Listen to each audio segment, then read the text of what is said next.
Hai, Assalamualaikum warahmatullahi taala wabarakatuh. 329 bilion ringgit pelaburan yang telah diluluskan oleh kerajaan, kata Anwar Ibrahim. Besar, tahniah. Tetapi cara orang kampung, orang marhain seperti saya ini, bila dengar saja pelaburan yang sudah diluluskan kerajaan berjumlah 329 bilion, kita sudah beranggapan itu adalah pelaburan yang nyata. Saya taklah pandai sangat tentang ekonomi ini, tetapi saya juga taklah sebodoh sangat untuk di dalam bidang ekonomi ini.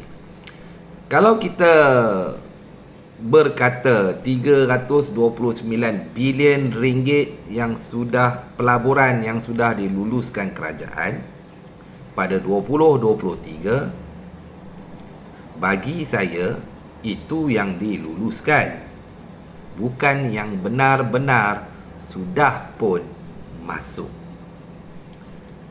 Permohonan untuk mendapat kelulusan itu biasalah, setengah-setengah syarikat gergasi ini dia mohon awal, tapi sekadar memohon awal, nak masuk bila tu wallahu alam. Jadi 329 bilion, soalan saya kepada Rafizi Ramli tengah tak sihat. Tak kisahlah kepada mana-mana menteri ataupun ahli parlimen sekalipun, 329 bilion yang permohonan pelaburan yang sudah diluluskan kerajaan itu, berapa yang benar-benar masuk? Bagi saya, kalau benar permohonan dan kelulusan sudah diberikan kepada 329 bilion ringgit itu benar sudah masuk, takkanlah ringgit begitu hanyut ke lautan Hindi.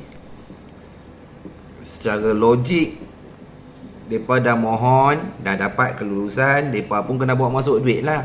Bila bawa masuk duit daripada luar,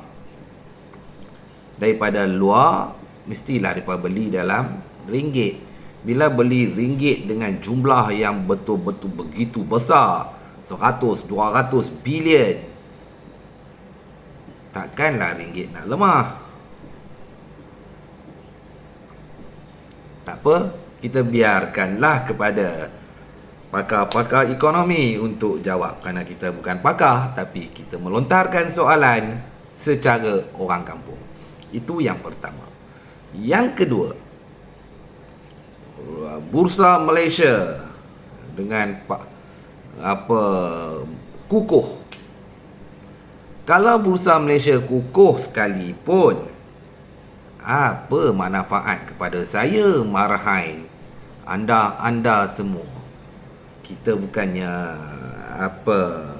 pelabur-pelabur, dan kita pun bukanlah pemegang akaun pelaburan. Jadi kalau Bursa Malaysia mengukuh sebagai nak rak sekalipun, bagi saya seorang marhain, apa kesan kepada saya, kepada keluarga saya, kepada ekonomi rumah tangga saya, ekonomi saya sendiri? Jawabnya, tak ada pun. Tetap saya beli ayam yang mahal, tetap saya beli barang keperluan asas diri saya, keluarga saya, mak saya dengan harga yang tinggi, yang mahal. Tak memberi kesan kepada saya pun. Bagi saya, bagi marhain dan majoriti rakyat Malaysia, bagai nak rak kau nak cerita pasal melambungnya Bursa Malaysia kukuh bagai nak rak, bagi kita, dan saya yakin semua lagi rakyat Malaysia marhain seperti kita ini, apa kesan, memberi kesan? Adakah dengan melambungnya Bursa Malaysia begitu kukuh, hebat, meletup-letup, harga barang boleh turun? Tidak. Harga ayam boleh turun? Tidak. Harga makanan boleh turun? Tidak. Keperluan asas boleh turun? Tidak. semuanya tidak pun memberi kesan kepada rakyat dan marhain seperti kita. Pelaburan diluluskan 329 bilion. Bursa Malaysia mengukuh hebat, tetapi ringgit tetap lemah dan terus melemah. Ingat, kami marhain ni pentingkan nilai ringgit itu kuat dan kukuh kerana apa? Setiap barangan keperluan kita ini tak lari. Bukannya semuanya made in Malaysia. Ada yang diimport, dan bila diimport ia pastilah menggunakan US dollar. Kalau ringgit melemah, US dollar mencanak, bererti peningkatan kos sara hidup juga naik juga sikit. Kenapa nak makan hari-hari? Jangan cerita makanan kita ke marhain ni. Saya ada beli ikan di rumah. Okey.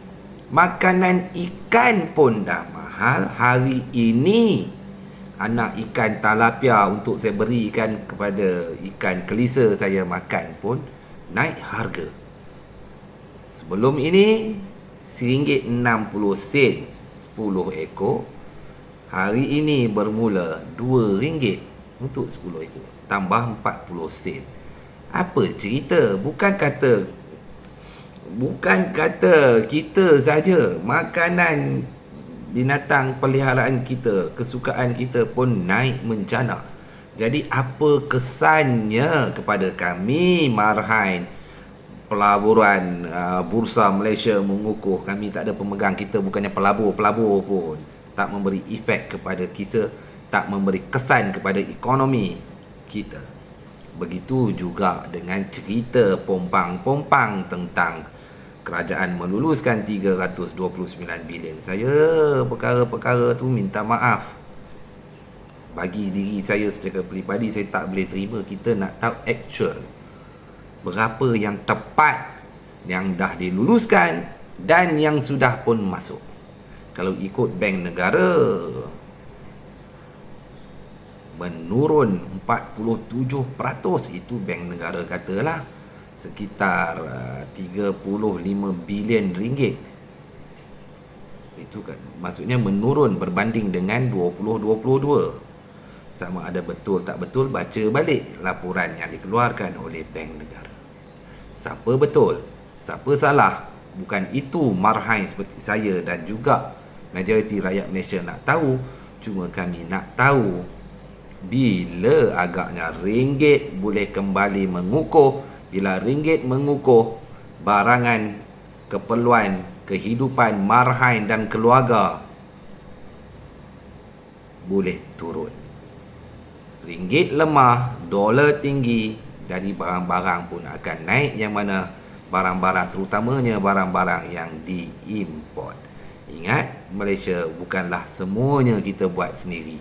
Kita bergantung juga besar kepada barangan import.